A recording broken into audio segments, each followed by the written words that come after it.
Bapak Ibu Saudara yang kekasih di dalam Tuhan Yesus Kristus, kita mau merenungkan firman Tuhan dengan satu tema, kesabaran Kristus menjalani penderitaannya. Dari Matius 27 ayat 11 sampai dengan ayat yang ke-31. Mari kita satu di dalam doa. Tuhan Yesus yang baik, kami mengucap syukur kepadamu Tuhan. Pagi hari ini kami boleh merenungkan firman Tuhan lagi.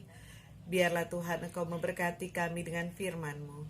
Karena firman-Mu adalah pelita bagi kehidupan kami dan terang bagi jalan kami.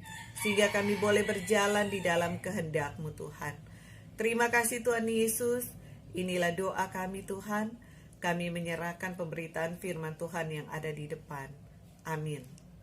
Bapak Ibu Saudara yang kekasih di dalam Tuhan Yesus Kristus, pada pagi hari ini kita akan merenungkan firman Tuhan dengan tema kesabaran Kristus dalam menjalani penderitaannya.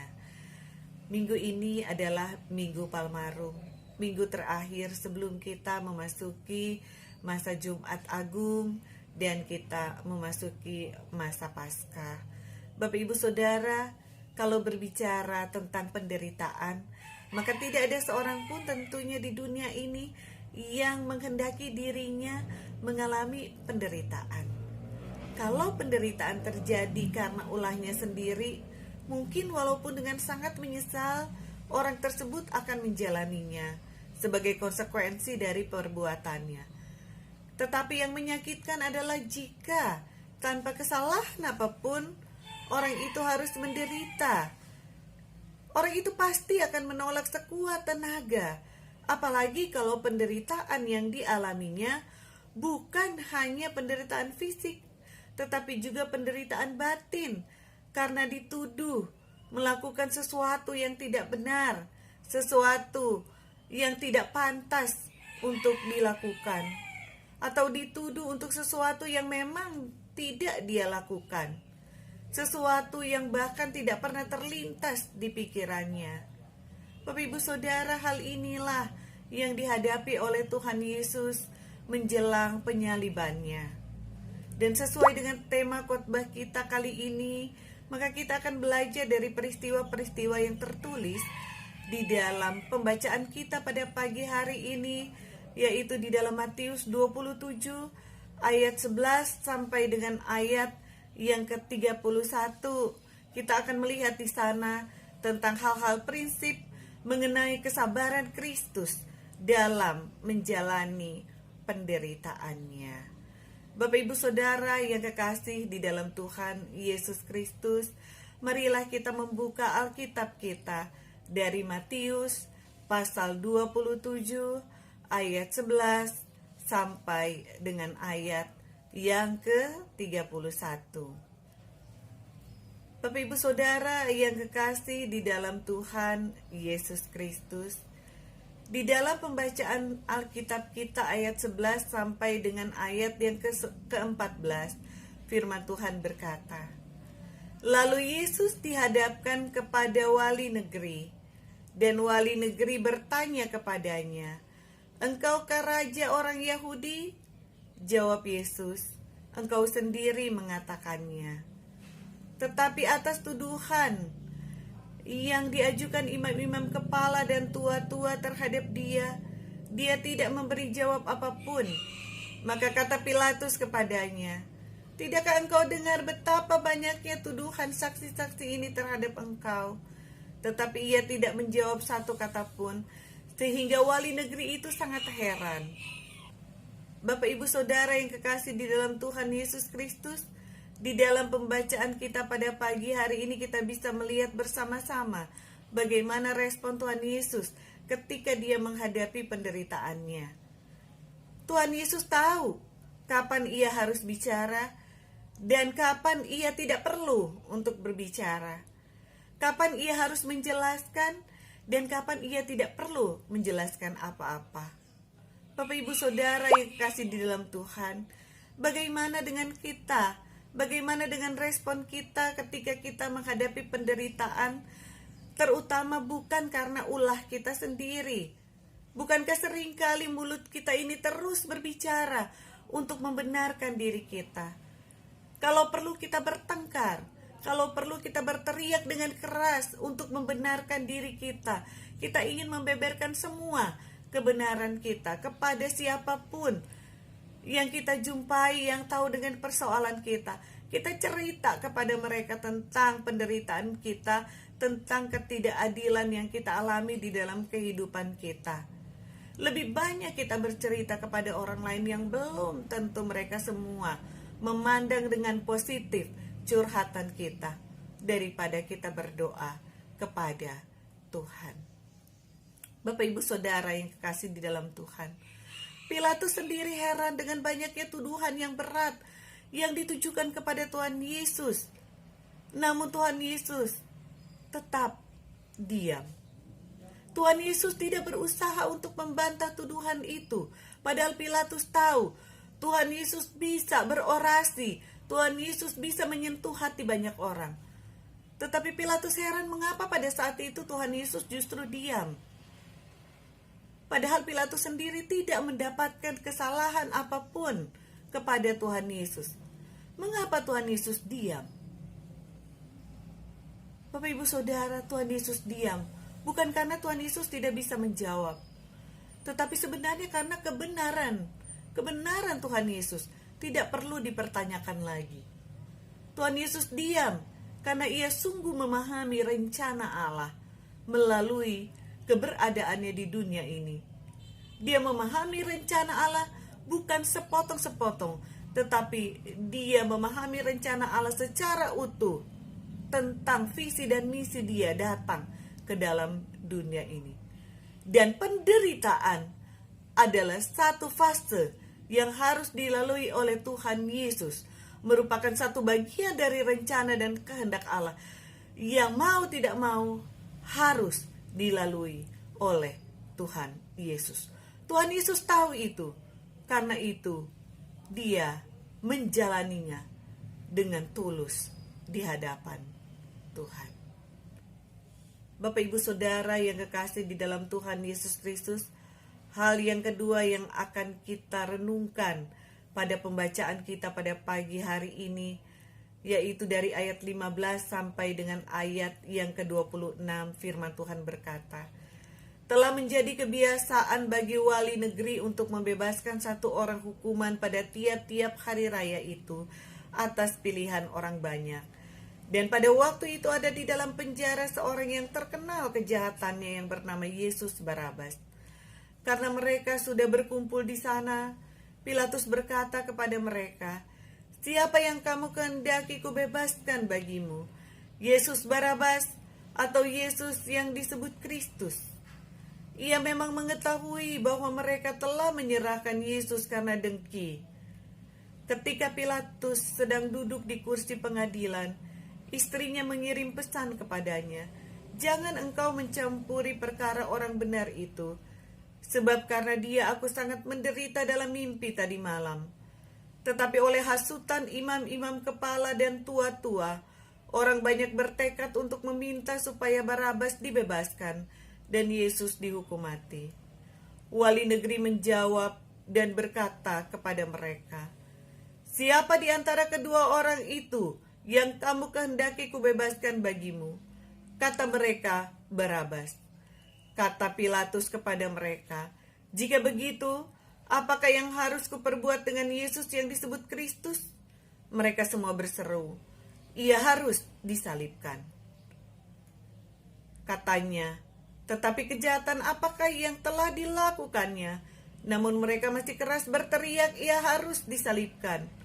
Ketika Pilatus melihat bahwa segala usaha akan sia-sia, malah sudah mulai timbul kekacauan, ia mengambil air dan membasuh tangannya di hadapan orang banyak dan berkata, aku tidak bersalah terhadap darah orang ini, itu urusan kamu sendiri.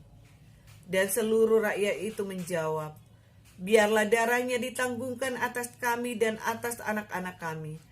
Lalu ia membebaskan Barabas bagi mereka. Tetapi Yesus disesahnya, lalu diserahkan untuk disalibkan. Bapak Ibu Saudara yang kekasih dalam Tuhan, selama pelayanan Tuhan Yesus menyembuhkan orang, melepaskan orang dari kuasa jahat, memberi makan banyak orang, memulihkan status sosial orang lain karena keberdosaan mereka, mengampuni orang dari dosa mereka. Tuhan Yesus seringkali dikerubuti dan disertai oleh orang banyak. Banyak orang yang takjub kepada kuasa dan pengajaran Tuhan Yesus. Namun saat itu di hadapan Pilatus, ia menghadapi penderitaannya seorang diri. Tidak ada murid-murid di sana. Tidak ada seorang pun yang mendukungnya. Tidak ada seorang pun yang membelanya. Dan kini ia dituduh sebagai penjahat agama. Dan konsekuensinya adalah hukuman mati. Hukuman mati dengan cara yang keji, seperti seorang penjahat.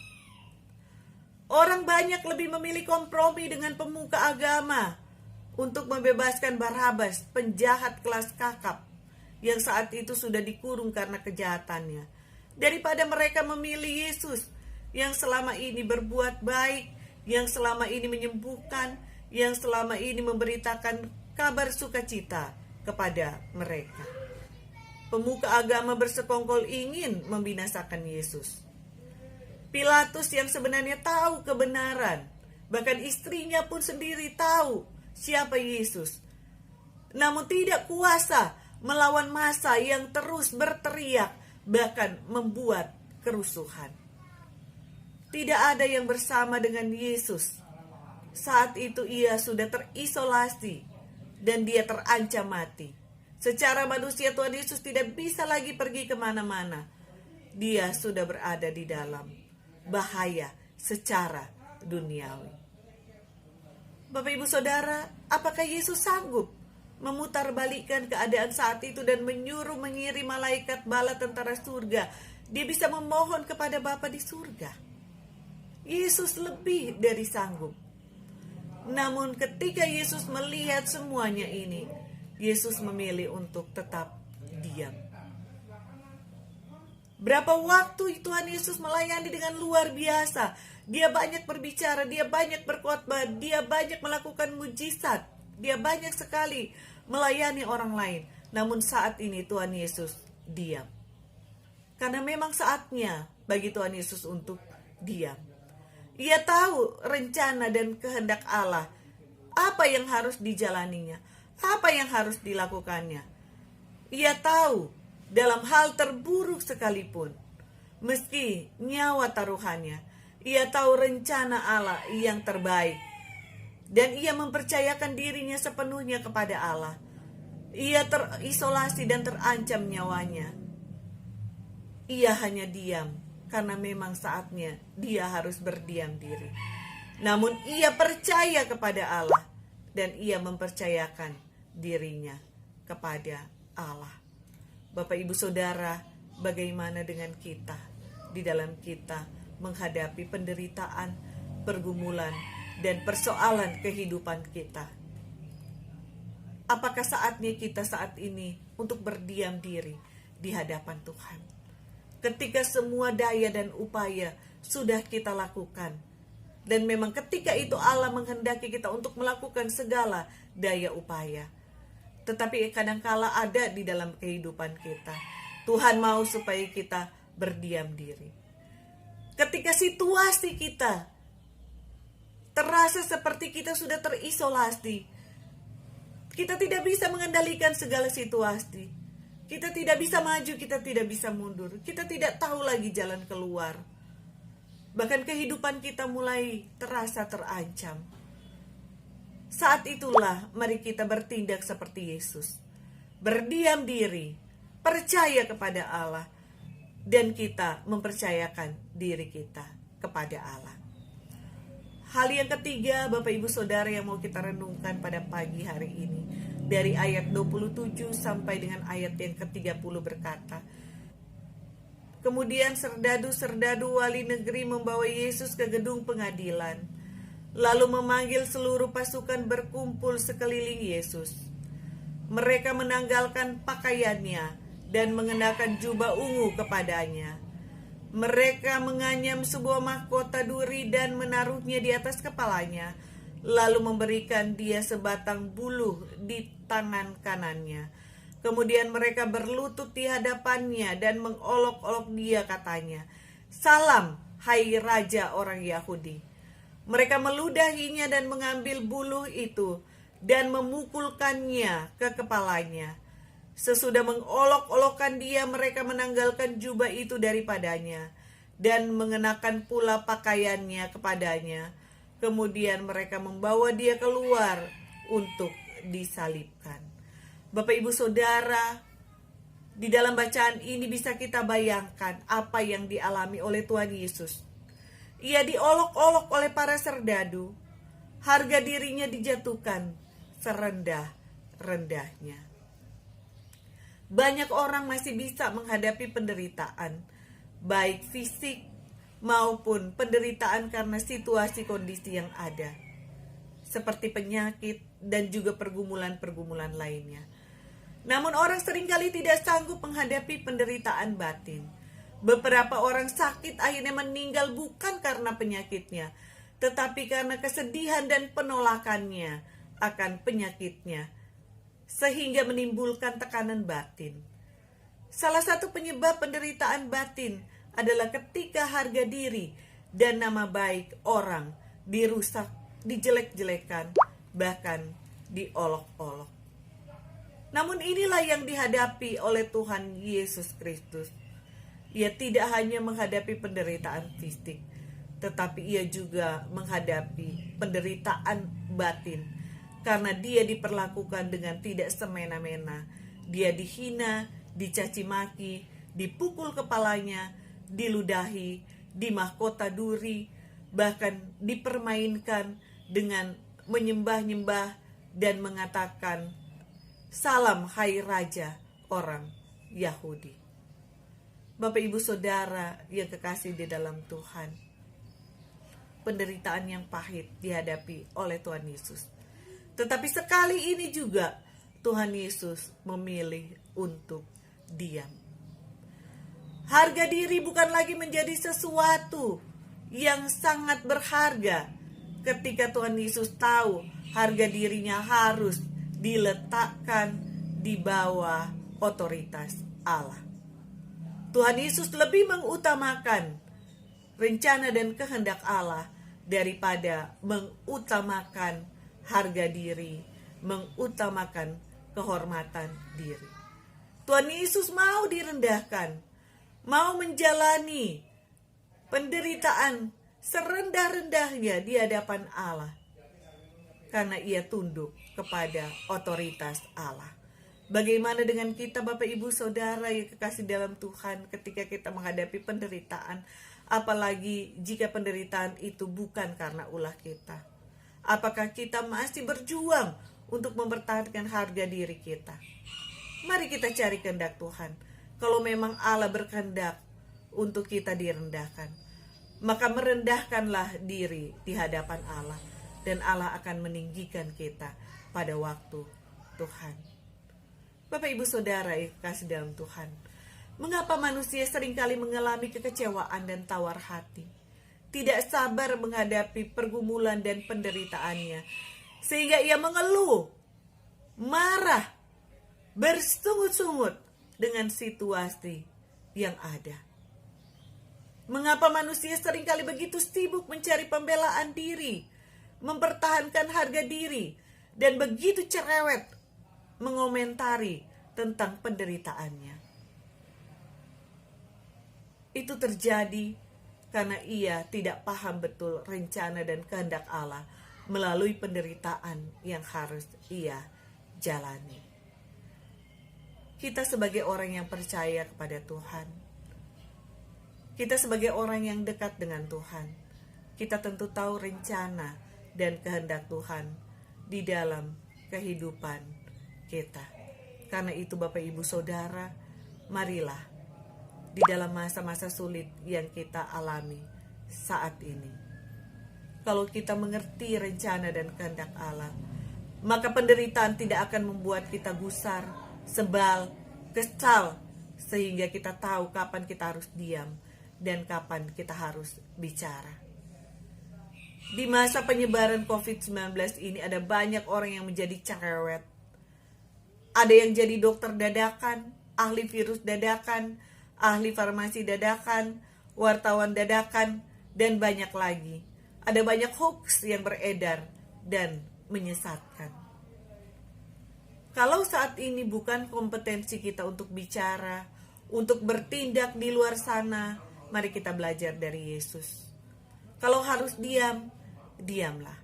Nanti ada waktunya Tuhan menyuruh kita untuk bicara, memberitakan Injil, maka bertindaklah, lakukanlah. Dalam penderitaan, jangan bertindak di luar kehendak Tuhan. Kalau kita bertindak di luar kehendak Tuhan, kita tidak akan menikmati berkat Tuhan melalui penderitaan yang diizinkan Tuhan untuk kita alami.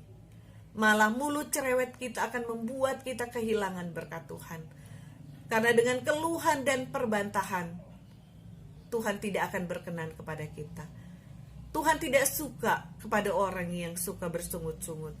Bahkan bangsa Israel pun dihukum oleh Tuhan karena bersungut-sungut. Sebaliknya, ketika kita memang harus berdiam, marilah kita berdiam. Kita menantikan Tuhan. Kita memperhatikan cara Tuhan bertindak. Kita lihat mujizat Tuhan pasti terjadi di dalam kehidupan kita. Kita akan mengalami berkat Tuhan melalui penderitaan kita. Orang yang sabar adalah orang yang dapat meresponi situasi dan kondisi dengan tepat. Karena ia mengerti rencana dan kehendak Allah. Sabar sangat berkaitan erat dengan kesabaran dan kemahakuasaan Allah yang berotoritas di dalam kehidupannya. Dan sangat berkaitan erat dengan bagaimana ia mengerti dan memahami waktu Tuhan untuk bertindak. Biarlah firman Tuhan ini boleh memberkati kita semua. Kita boleh sehat senantiasa, boleh sukacita senantiasa, dan biarlah firman Tuhan ini boleh membekali kehidupan kita dalam kita menjalani hari-hari kita sepanjang minggu yang ada di depan kita, sampai kita berjumpa lagi minggu depan di dalam ibadah kita. Tuhan Yesus memberkati kita semua. Amin. Bapak Ibu Saudara, mari kita naikkan doa syafaat kita di hadapan Tuhan. Mari kita berdoa. Bapa yang baik, kami bersyukur kepadamu Tuhan untuk setiap anugerah cinta kasih Tuhan yang terus-menerus Engkau nyatakan di dalam kehidupan kami Tuhan, baik dalam kehidupan pribadi, keluarga, dan pekerjaan kami. Terima kasih Tuhan karena Engkau mencukupkan kami di dalam segala kebutuhan kami. Engkau memberkati anak-anak kami, Engkau memberkati pekerjaan kami, Engkau memberkati kesehatan kami. Kami bersyukur untuk semuanya itu, dan kami memohon kepadamu Tuhan, biarlah Engkau tetap menyertai langkah kehidupan kami. Berkat-berkat-Mu Tuhan boleh kami rasakan di dalam kehidupan kami.